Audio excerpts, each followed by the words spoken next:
What is going on, everyone? My name is Andy. Welcome back to another FPL video. Today it's the Game Week 21 preview. So going through all your questions and topics that you've put to me. There is still one more game for Game Week 20, but we'll react live to that in the knee-jerk stream tonight, straight after the Liverpool Spurs game. Team selection capacity tomorrow, deadline stream on Saturday. Loads of content to come, but going through your questions and topics in this one, there's around players to sell, Fernandes, Salah, what about Bamford? Looking at Leicester, Everton players, double game weeks, Chelsea have got a new manager. There's lots to talk about. We're going to go through it all in this one. So if you do enjoy it, give it a like and hit that subscribe button if you're new around here. And just quickly before we jump into it, I would say just give me a follow on Instagram if you haven't already. I know I'm quite active on Twitter. Lots of you follow me there already. But I am putting out more and more content on Instagram, including stories, live reactions to like Chris Wood's great goal last night. So if you're not already following me, link in the description below. Loads more stuff to come over there. Get following. So we'll start off with a quick conversation about Chelsea. Frank Lampard has now gone. Tuchel is in charge. And I think I've pronounced that right. If I haven't, let me know in the comments below. But that's how I've heard it being pronounced in other YouTube shows and obviously on TV and stuff as well. So let me know in the comments if I got the name wrong. But lots of questions around how Chelsea are going to set up now, which players might be nailed, should we be looking to sell the likes of Werner, Zuma, etc. And it's probably worth saying straight away that we don't have a lot of information. He's only himself been there a couple of days at the best. So, you know, does he know who his best team is? Does he know his best 11? Does he know all the players, what their kind of strengths and weaknesses are? What formation is he going to prefer? Now, I've done a bit of reading and I've also seen quite a few tweets on how he's set up in the past. And he has used a lot of different formations. Now, that doesn't necessarily always mean that there's an overhaul of personnel game to game, right? It doesn't mean he's going to swap all 11 players game to game. But obviously, it does kind of make you rethink certain players. So last night, for example, you can see the team on screen that played Wolves. That was a 5 at the back. Now, I think Chelsea got quite a few good players to set up in that way because you've got Chilwell and Alonso that can play left wing back. You've got loads of wingers in the team. Like he played Hudson-Odoi at right wing back. Now, you might not necessarily want to buy him because of that, but if you look at the position maps for Chelsea, him and Chilwell were pretty much the most advanced players, right? So the wing backs are obviously integral to that system. But they got Reece James that can play there as well. But of course, if you play a 3-5-2, you kind of have to play a bit more narrow in attack, or at least set up narrow. So you've got Giroud, Havertz behind, then Kovacic, Jorginho last night. Where does Pulisic fit in, for example? Obviously, Ziyech played as well last night. He played a bit more central. So is he going to keep lining up with 3 at the back? We don't know. He could line up with a 4-3-3, a 4-2-3-1, whatever it might be in the next one. So I wouldn't read too much into this, but there is a few key things to know, right? Rudiger was in. He's now played 2 or 3 in a row. He's also German, by the way, and there was a lot of talk about the fact that Tuchel would come in and play the Germans straight away. Rudiger's very cheap. I think he's 4.5 or 4.6 million, so he is definitely one to keep an eye on. And I do think Chelsea's fixtures coming up are extremely good from a defensive point of view. So he is someone I'm interested in because I don't know about anyone else, but I've got players like Holden on my bench who, yeah, they're fine as squad players, but if I can get a Chelsea defender for 4.5, then that's kind of pretty desirable, right? Chilwell played, but Reece James didn't. Now, Reece James has had some fitness concerns recently. Obviously, he's only just recently back from injury, so that could have played into it, right? Or did he just want a winger on that right wing-back spot? It's hard to know, because once you play, like I said just a minute ago, once you play 3 at the back, it's quite hard to fit in wingers unless you're playing like a 3-5-2. So it'd be interesting to see that going forward. Werner's still not in the team. I think that's now 5 out of the last 6 league games he has not started.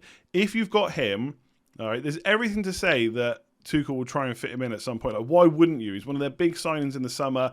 He came with so much kind of, you know, from the German league, from the Bundesliga, he came with so much kind of promise and hope.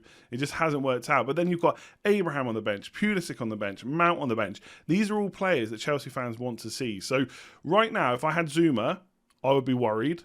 And I would probably sell him if I didn't have other transfers to make. Obviously, if you've got a bench and a bunch of other defenders you can play, fair enough. But Kurt Zuma right now hasn't started the last few, looks to be out of favour. And I do think when they play a back 5, Azpilicueta is the one to play there. And obviously when they go to a 2, Thiago Silva, Rudiger look like the 2 right now. So Zuma's probably one that you can get rid of. If I had Chilwell, even though he came off early last night, or Reece James, I'd probably keep for another game. Because I just don't see him taking Reece James out of the team long term. And if he was just back from injury, so it's worth just noting that. So if you've got them, I'd probably keep. Werner, it's just too hard to keep him now. I think you're keeping someone that's worth £9 million plus. I know money is not exactly tight right now. We're going to talk about that later. But he just hasn't performed. You cannot keep a player that costs that much when there's so many other forwards, cheaper forwards that are doing better. when he's not starting games. So Werner needs to go.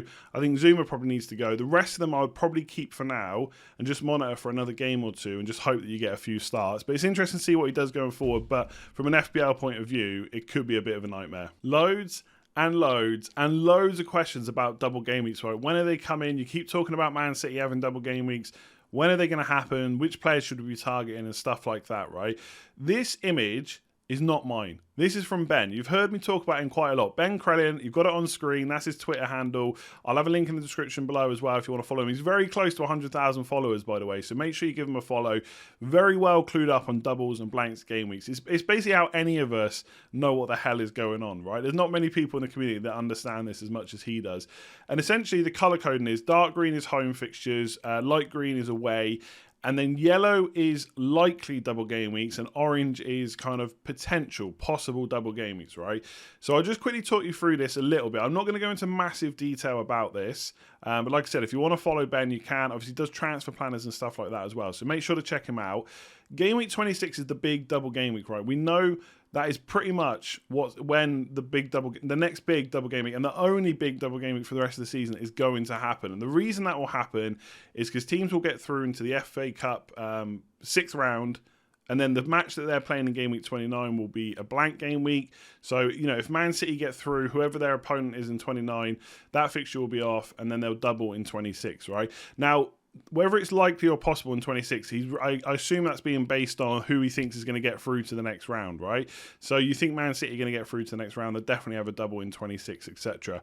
Some teams, though, have more fixtures than that to rearrange. So we already know Man City do, Fulham do, I think, as well, Spurs, Aston Villa too. Now, some teams, like Man City, are in Europe. So there's less weeks where they can be placed to play extra fixtures, which is why he thinks in Game Week 24 and Game Week 27, it's very likely that they will have a double game week. So potentially over 24, 26 and 27, Man City will play 6 times, right? They'll play 6 fixtures.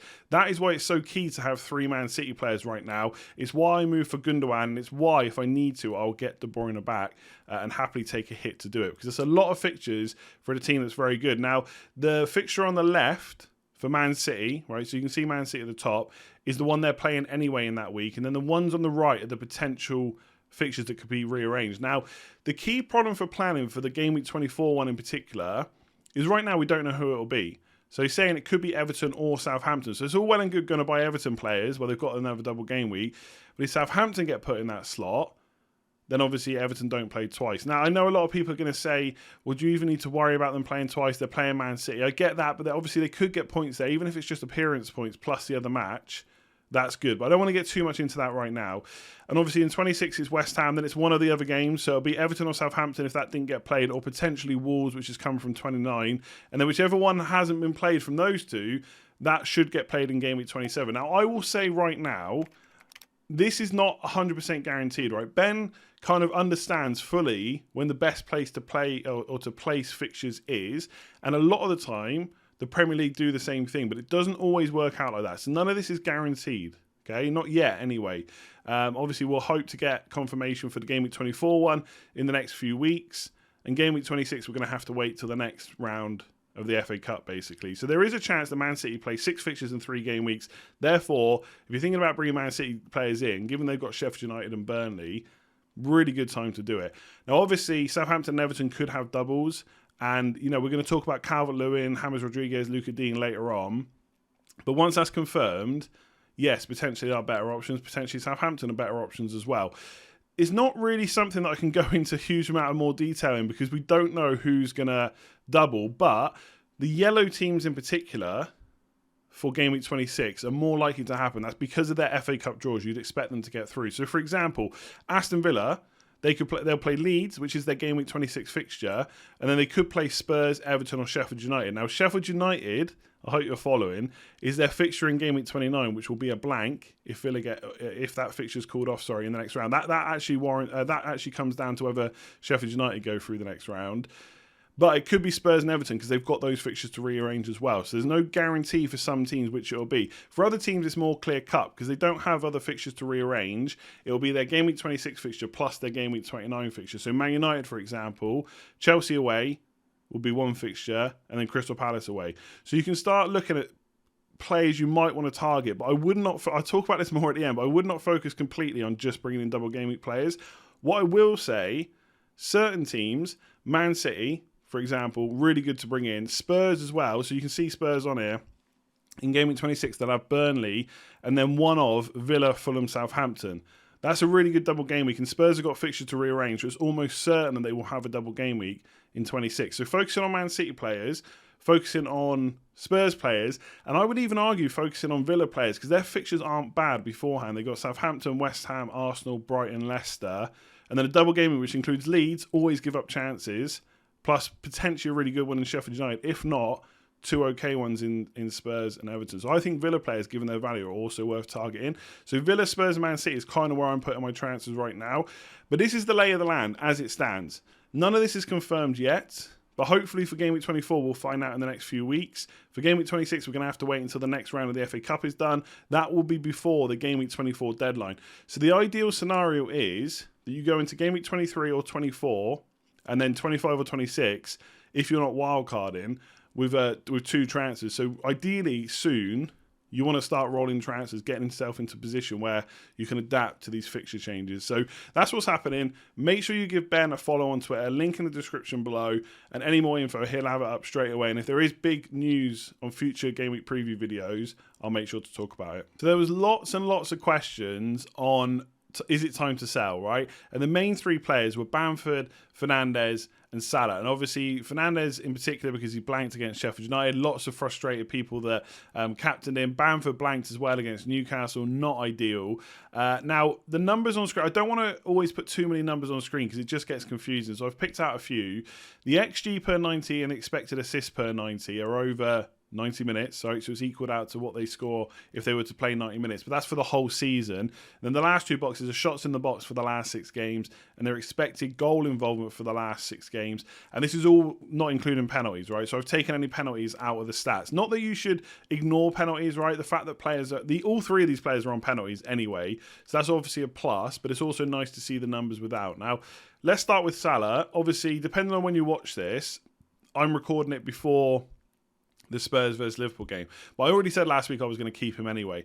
For me, I just think the next 2 games are not easy, but they're not massively difficult either. So West Ham and then Brighton. And I think if you look at Game Week 22, I've said this before, have a think about who you're going to captain in that week. There isn't a huge amount of captaincy options, I don't think, at least not standouts. And so Salah is right up there in terms of options to go for. Now, stats over the season, 0.37 expected goals per 90 is not bad, but we have come to expect better from Salah. So that is down on previous years. 0.18 expected assists per 90. Overall, that's 0.55 expected goal involvement over 90 per 90 minutes, which is pretty decent. So you're basically expecting 1 return every other game, but we know that he can do more than that, right? He still had 10 shots in the last 6 games, and over the last 6 matches, 2.73 expected goal involvement. It's pretty good. It's not as bad as the numbers are suggesting, right? The actual returns have not been good at all. And I spoke last week about Liverpool in general, and they went and scored 2 goals against Man United. There is no way they're going to keep creating the amount of chances they are and not scoring goals. Like, what has happened over the last 5-6 weeks is a freak. The chance of that happening again for Liverpool, very low. So I'm definitely keeping Salah. And the other thing is, when you think about the double game weeks I've just spoken about, obviously people had to get rid of Vardy and then De Bruyne, and maybe there's cheap strikers they want to get rid of now. It feels like such a luxury to get rid of Salah, and I'm not saying, he is the best option right now. Like, he's not performing as we would expect, but I expect him to come good because he just does. That's what he does over the whole of the last kind of 3 seasons, plus this one. He's been brilliant. We saw a few weeks ago, his points total for where he was at that point in the season was higher than his record-breaking season. The guy is allowed to have a little bit of a dip in form. Hopefully it's about to come back. So I wouldn't sell him. And to be honest, I wouldn't sell Fernandes either. What we're seeing with Fernandes now is what I spoke about at the start of the season, right? His goal threat from open play is not that high in general. Now, I know, right? I'm not sticking just by numbers. I know that expected goals, for example, some players will outperform that, but not necessarily by a massive amount. And Fernandes' expected goals per 90 are 0.25. To put that into perspective, it's about the same as Saka at Arsenal. It's about the same as Souček at West Ham. And Souček in particular, I know he scored quite a few goals this year, but you're not seeing him as an out-and-out attacking midfielder. I know, I'm not saying he's a central defensive midfielder. I know he's more than that. He's more box-to-box, a bit like Fellaini was for Moyes at Everton. But Fernandes' open goal play open play goal rate is not that high. And what we're seeing right now is he's not getting penalties. And so the numbers look worse than they were early on in the season. I think he's only scored 2 goals that weren't penalties in the league over the last 7, 8, 9 games, something like that. So obviously the numbers have started to come down and people are starting to get a bit frustrated. Pogba has come in as well. The only thing I would say about Pogba, because there's part of me that thinks with Pogba in the team, there's not so much for Fernandes to do. But then you look at the expected goal involvement over the last 6. It's 3.44. And over those last 6 games, Pogba has started every single one. 3.44 over 6 games is really, really good. And again, that's not even including penalties either. So there are times where he just doesn't get into the box. And he does come deeper. We saw that last night. When Man United were chasing, he started trying to dictate play from deep. Therefore, he's not in the box. Then you're expecting an assist. Now, his assist is decent. 0.4 per 90 is brilliant. So overall, it's 0.65 per 90 minutes for expected goals and expected assists. Therefore, I think Fernandes is probably worth keeping. Plus, the fixtures are quite good. I think if you look at a fixture ticker, they would probably say they're okay. But Southampton have been conceding goals. Everton, we put 3 past earlier on in the season, although they have been looking a bit better defensively. You got West Brom and Newcastle all to come before game week 26. And he's probably going to double as well. And also, I think he's a good placeholder if you're looking to bring in maybe Son later on for a double or bring De Bruyne back, for example, because he's got more games. So I think it's worth keeping him as well. And surprise, surprise, I'm probably going to say the same about Bamford. Now, Bamford's a bit like Salah right now. The points are just not coming in. Over the course of the season, he's on 0.58 XG per 90. That's ridiculous, right? That's not even including penalties. He's on penalties. That's a really good kind of chance rate. The amount of chance he gets is decent. Over the last 6, 14 shots in the box, so more than these two, double what Fernandes has had, and 1.87 expected goal involvement over the last 6 games. Now, that's not as high as the others, but obviously he's also half the price, and most of that is goal threat. That's not coming from assists, and obviously that's what you want your striker to do. There's more bonus points for that. What I will say is, Leicester's fixtures are not the greatest coming up, right? They've just played that Newcastle game. That was looking decent. But after that, it's not great. You don't necessarily need them for the double either. So I don't think he's the worst player to sell. But what I will say is most teams will have bigger priorities than selling Patrick Bamford. We got him cheap. He's still getting chances. You could swap into Calvert-Lewin, to Watkins or someone like that, but they're probably just as good. I don't think they're necessarily better. You could look at Calvert-Lewin's next 2 fixtures and say, sure, he's going to score more points. But one thing I've tried to do this season is limit the amount of transfers on players that might score me a few more. What I'm concentrating more on is those big transfers, mostly, not all the time, but mostly, moving big hitters around, getting in Kane, getting in Son, getting in Fernandes, Salah, De Bruyne when he's back. Not worrying about Patrick Bamford, the guy that I got for 6 odd million, who scored plenty of points, is still getting chances. 14 shots in the box over the last 6. That's more than 2 a game. His expected goal involvement's decent as well. I wouldn't sell. Simple as that. I'm not going to sell either. Maybe at some point closer to the double, there might be another player that I want to bring in. I've got the cash to do. Maybe you do that. But I think swapping around Bamford for Calvert-Lewin, Watkins in this, I'm not sure it's really worth it. For me, if you're going cheap up front, I think Antonio, Bamford, Watkins, Calvert-Lewin, pick 3 of those 4. I don't think you need to start wasting transfers, moving them around personally. Obviously, if you want to target fixtures, then the fixtures are good for Everton. And those of you on wildcard, it's a little bit different because if you've got a wildcard in kind of game week 24, 25, you can maybe afford to do Bamford to Calvert-Lewin, go for the fixtures, and then reverse that transfer on wildcard if you need to. So out of all these, I think Bamford's probably the one I'd least be worried about selling. But at the same time, I don't think it needs to be done. I definitely wouldn't be selling Fernandes or Salah right now. There's bigger fires to be putting out. They've got good fixtures and the numbers are still looking good. So quite a few people asked about Kane versus Son, which one to bring in for this week. Obviously, people looking at potentially captaincy this week or in game week 23. And I'll quickly cover about owning both because I know there's going to be some people, what do you mean Kane versus Son? It should definitely be both of them. If you own both or if you want to bring both in, that's absolutely fine. Maybe skip to the next section because I'm just talking about which one I would go for. I will quickly touch on, though, whether I would be looking to bring both in. For me, I don't think the fixtures right now are so good that they warrant a double up, right? Not at least for the next 2 weeks. Don't get me wrong, for West Brom at home, that's a really good fixture, and I potentially would want to have both of them. But then it is Man City away after that. They do have a pretty good double game week pretty much coming up, as I've already spoken about. So that is worth keeping in mind. So I don't think it's wrong at all to be focusing on Spurs players. I've even just spoken about in the double game week section about how they are one of the 3 teams I'd be looking to bring in. And I probably will bring in a Spurs player this week.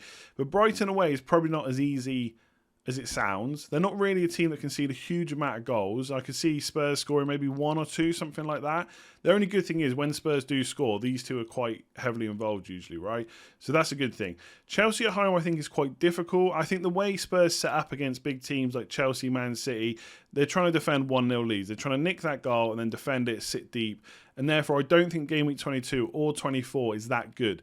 The key one for me is 23. Now, originally, you would have heard me talk about my transfer plans a few weeks ago, that I was trying to get in Son or Kane for West Brom at home. That's kind of changed just because I've got the money in the bank. And I'll talk about whether you should have to spend your money in the bank later on. But right now, I've got the option to do it, which I didn't have before. So I probably will bring in one this week, right, for Game Week 21, because it's not an awful fixture at all. And like I said earlier, there's not a huge amount of capacity options this week or next week either, especially if you're not happy to go for like a Gundogan or someone like that. So I do think they're a good option for this week in 23. It's just 22 and 24 that would put me off kind of breaking my team apart to get both of them. If you can easily get to both of them, absolutely fair enough. Let's talk about whether you should go, which one you should go for, if it's one or the other. Now, the season stats are so similar. Kane is slightly better, and pretty much throughout the season, when I've talked about captaining one of these two players, I've always sided with Kane, right? So 0.42 expected goals per 90 versus 0.38, although we know that Son outperforms his XG all the time. Expected assists, slightly higher for Kane, but again, minimal, 0.26 versus 0.24. And one of the reasons I've always favoured Kane is when I've looked at his shots in the box over like whatever period, like Game Week 12 to 16, 10 to 14, back when we were doing previews for then or captaincy videos for then, Kane's shots in the box were always much higher, but now it's kind of equal. 7 for Kane, 8 for Son. Maybe that's just the fixtures, right? But it's promising for any Son owners. And also his expected goal involvement's higher. Kane obviously has penalties, and on any given day, you get a penalty or two that suddenly tops your score up massively, and you look like a genius. So, as it stands, if I was picking one in isolation, I probably still would just about side with Kane. But here's what I'll say. If you're not going for both, you need to have a strong think about which other players you want in your team. And what I mean by that is, once you go for Kane, you can only have 2 cheap attackers, right? You can only have Watkins and Calvert-Lewin, or Watkins and Bamford, Antonio and Watkins, whatever it is, right? You might think I quite like Watkins, considering I mentioned him 3 times then. It could be Antonio and Bamford, whatever. So once you get Kane in, that's obviously not a problem, but depending on your budget, maybe you want to put more money in midfield, right? And if you go for Son, you're taking up a midfield spot where people have got Gundogan, they've got Fernandes, they've got Salah, you might be looking at Grealish, you might be looking at Barnes, Maddison, whoever it is. And so maybe you don't want to take up that midfield slot. So before you make a decision, I mean, obviously you should always just pick the player you think is best, but there is kind of, structure in your FPL team to think about what other players you want to bring in. Which players are you targeting over the next few weeks? Arguably, if you're going to captain this player in Game Week 21 and 23, you should just pick the one you think is the best captain. But it is so close right now, I don't think there's really a strong argument to be made either way. For what it's worth, I'll probably go for Kane, because then I'll get Grealish, Fernandes, Gundogan, Salah in my midfield. But eventually I'll probably be looking to get Son in as well, especially for that double game week. Whether or not I do an upgrade on Grealish to get him or Fernandes out to get him, I don't know yet. But that's what I'll be thinking about. So overall, I don't think a double up is that big an issue at all. But I do think the fixtures probably don't necessarily warrant breaking your team apart to do that. The Game Week 23 fixture is really the one. West Brom are absolutely awful. Brighton, not so much. If you bring in one this week, I wouldn't be panicking too much if you haven't got both. So I'm going to talk about Everton and Leicester briefly, because I did kind of mention at least Leicester in particular on the fixtures video recently. But a lot of people, again, looking to bring their players in. The likes of Barnes, Maddison, very popular. We've spoken about quite a bit over the last game week or so. And obviously Everton fixtures do turn a little bit now as well. And obviously they've got a lot of players back. Rodriguez, Luka Dean's in there. And Luka Dean, by the way, is playing really advanced on that left side as well, which is quite promising because obviously he still gets the clean sheet, but more potential for attacking returns. I'll talk about Leicester first, right? Because it's a bit of broken record time with me about Barnes and Maddison. What I will say is I didn't get to see this match in full, but I made sure to watch the highlights just for anything that I missed this morning. And literally the first highlight was, oh, here's Maddison from range. And I just thought that's brilliant because that's all he does. He shoots from range, and therefore he is not going to keep up the amount of goals that he's been scoring, in my opinion, right? I said this before. He scored 3 goals. He's only had 3 shots in the box. That's probably not sustainable, and he does like to shoot from range quite a bit. The fixtures for Leicester are obviously decent in the very short term, right? Leeds is a great fixture to be playing. They always concede chances. Even against Newcastle, they had control for a while, but even then, Newcastle were able to get back into it. And Newcastle are awful, right? So Leeds is a really good fixture. Fulham away is probably not as good as it looks, right? I've given it a green there, but they have not been conceding that many goals at all over the last few weeks, right? They really have kind of bolstered that defence and just started to defend better. Then it's Wolves away, Liverpool home, Villa away. Those three fixtures are all tough, especially Liverpool and Villa. So for me, again, if you've got a wild card, right, given that Wolves have not been performing brilliantly recently, although they have gone kind of back to basics and, kept a clean sheet against Chelsea, if you're wild carding in Game Week 24-25, yeah, maybe you go for a Leicester player. If you're not, I really probably would avoid, because I think Leeds is really good, right? But the rest of them, I'm just not sure about from an attacking point of view. And I don't think it's the right time to be investing in Leicester defence either. I'm just not sure there's a huge amount of value there if you don't already own James Justin. Barnes versus Maddison, I still prefer Barnes. When I saw him last night, he was looking more threatening, getting into the box more. And his goal threat is higher than Maddison, right? In general, his assist potential might not be the same, but from a midfielder, obviously you get more points for a goal, like you do from any position, to be fair. So Barnes would be the one, but obviously they haven't got Vardy either, and he is that focal point up front. Perez has done okay, but he's just not Jamie Vardy. So for me, it's not the right, apart from that Leeds fixture, it's not the right time to be investing in Leicester. Just my opinion. Feel free to disagree in the comments below. With Everton, they have got an outside shot of a double game week in Game Week 24, so it would be Fulham and Man City, but that is not guaranteed. So I wouldn't change your strategy completely to bring in Everton players because they've got a double, because they might not. But the fixtures are quite good. Newcastle at home, Leeds away is decent. In terms of whether I'd go for an Everton defender versus attacker, they've still got Jordan Pickford in goal, and that is a problem, right? He was I don't know, is it harsh? I don't think it is harsh, right? He was at fault for Tielemans' goal. He should be saving that. Luka Dean obviously playing, up on the left wing is extremely promising, right? That's the dream of an FPL manager, to have an out-of-position defender like that playing so far up. And I do think, although Fulham have improved defensively, I don't think they're very good attacking-wise still. So Newcastle, Leeds to a certain extent, Fulham are good fixtures for defensive returns. And if you're going for a short-term pick before the wild card, I do like the look of Luka Dean at 6 million. And then attacking-wise, again, Calvert-Lewin looks good, but I don't think he's necessarily worth taking out the likes of Bamford, Watkins, Antonio if you already own them. Just my opinion again. Obviously, if you're lumbered with Chris Wood like me, maybe you do bring him in. And I do quite like the fixtures. And obviously, James Rodriguez is decent, but he has had a few injuries recently. And they do have quite a few games, obviously, now in a row. Like with only 2 or 3 days rest, 4 days at some points. But it's not kind of Saturday to Saturday game weeks at the moment. So he is a little bit of a worry. But again, if we were to get news that there's a double up for Everton, I think he's still really good value. And we saw last night what he can do. Really good goal. He's always creating chances as well in that Everton team. And let's not forget, at the start of the season, him and Calvert-Lewin were almost seen as essential. And just because they haven't been getting the points recently, obviously with so many injuries and suspensions in that Everton team, it hasn't helped. And they've got pretty much their first 11 with maybe, Allen's not there, back now fit. So out of the two, I think I prefer Everton. I just think Leicester has come at the wrong time where the fixtures are about to turn and Jamie Vardy's not there.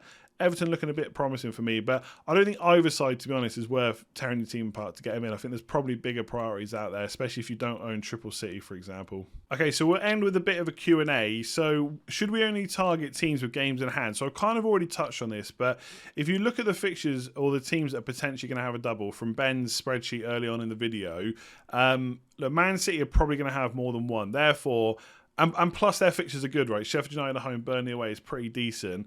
Therefore, I think it's worth targeting them.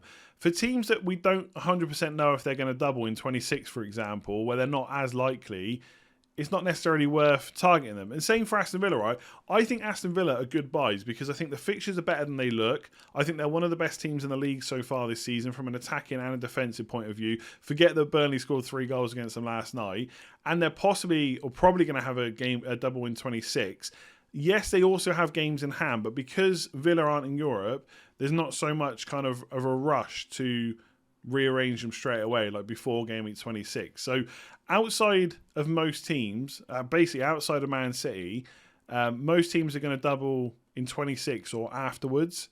So I don't think it necessarily is worth targeting teams with games in hand just because of that. You still want players that you think are going to get points, right? That have got good fixtures outside of double game weeks. Don't get too fixated on a couple of matches which might not be played till like game week 30 plus. So for me, I guess the answer is mostly no, but also kind of yes. With Villa in particular, I think are just good anyway.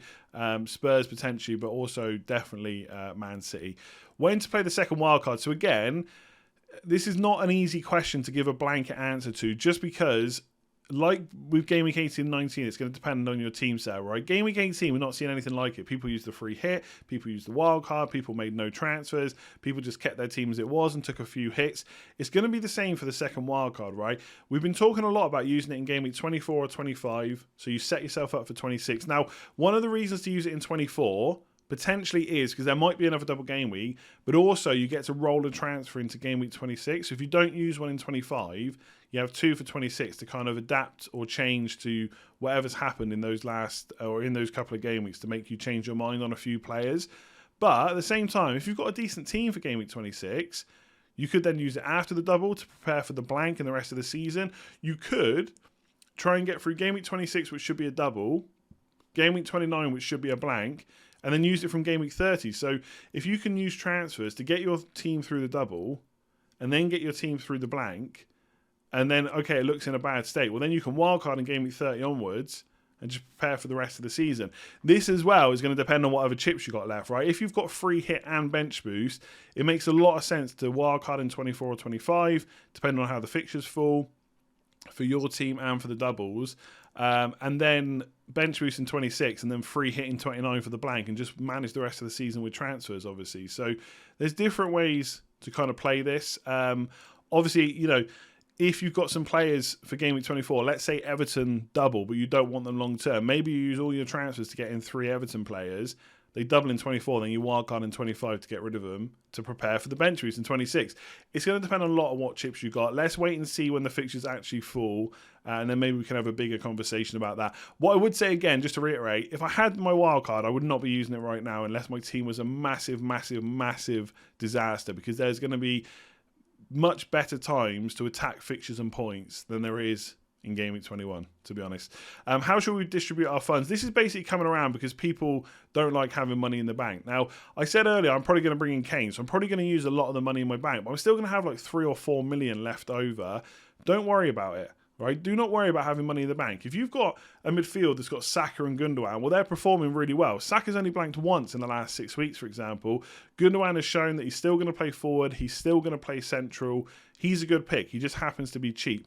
One thing I would say is, I guess this is more to do with distribution really, rather than worrying about having money in the bank, is try not to distribute it too thinly, right? So if you start having loads of 5 million options, which means you put a little bit more into defence, so you go up from 5 million to £6 million defenders, or maybe you put in like, you go from £6-7 million forwards to 8 or 9, the more players you distribute that through, especially if you go and put it on your bench, the harder it is to then get that money back out to spend on big hitters, because De Bruyne will be back at some point. You might decide you really want Salah, you don't already own him. Perhaps you want the Spurs double up. If you've got money spread between 4 or 5 players, it's then multiple transfers to kind of get that money back, if you understand what I'm saying. So I would try and not distribute it too thinly, but I definitely don't think there's a problem with having money in the bank right now, right? Gundogan's good. He happens to be cheap. Saka looks good. Fixtures aren't great, to be honest, but he's looking good. Souček's still doing well. Rafinha just did well as well. There's no problem with having money in the bank. Save it for a rainy day. Like obviously, if you put it into big hitters like Kane, etc., then that's much easier to then distribute it somewhere else. So don't spread it too thinly. Don't worry about having it in the bank. Are there any reliable captain options? Look, I'm going to talk about captaincy tomorrow. What I will say is, keep going with the same process you've been having all along. Sometimes in FPL, you can do all the research you want into a player that's going to do well, and then they don't do well. Fernandes last night, for example. Remember I said in the captaincy video, we've been robbed, or I said it on a video, I can't remember which one. We've been robbed of a De Bruyne captaincy against West Brom because they're awful. Brave managers will go for a Man City captain, which if you went Gundogan or Sterling, your quid's in, or even Cancelo, to be honest. And those of us that went for Fernandes, it hurt. But at the end of the day, so did everyone else. So you probably haven't lost a huge amount of rank because of it. Don't start changing your thought process for captaincy too much. These things happen. Next week, Kane, Son, Salah will be popular captains in 21. If they all do well, suddenly we're saying, right, you just go for the main options again. So, yes, there are reliable captains. There maybe hasn't been for the last few weeks because they haven't got the points you want. But ultimately, you still go for the players with the good numbers who are playing the good fixtures. And outside of that, it's out of your control. Try not to worry about it too much. So, yeah, it's been frustrating with Fernandes against Sheffield United. The whole game was frustrating as a Man United fan. But there's plenty more points to come with captaincy. Stick to the process that you've been using all along, and hopefully it's been working. So there you go, that's it for this one. Hopefully you enjoyed it. I know it was a bit of a long one, but hopefully there was lots of useful information there ahead of Game Week 21. And obviously the sections are below if you want to skip through to any parts as well. If you have enjoyed it, please do give it a like, hit that subscribe button if you're new around here, as well as the notification bell. The subscribers keep coming in. We're above 134k now, which is absolutely ridiculous. So thanks for the support. And if you want to support me even further, I do have Patreon, link in the description below. Loads of perks and benefits over there. There'll be a Q&A, for example, out tomorrow. So go and check that out. Slack access, all that good stuff. And everyone that signs up goes up on the Patreon Legends wall. So thank you very much to everyone that has already signed up. Like I said, link in the description below if you want to do that as well. And a big shout out as well to Mike W, who has signed up since the last video / stream as well. I'll be back tonight for a knee-jerk stream after the Liverpool versus Spurs game. If you haven't already, make sure to give me a follow on Instagram. I'll be doing kind of live reactions and stuff over there on the stories and trying to put out a bit of extra content there too. So thank you very much for watching today. I'll see you later on for the stream. Team selection video tomorrow once the game week is finished. See you soon.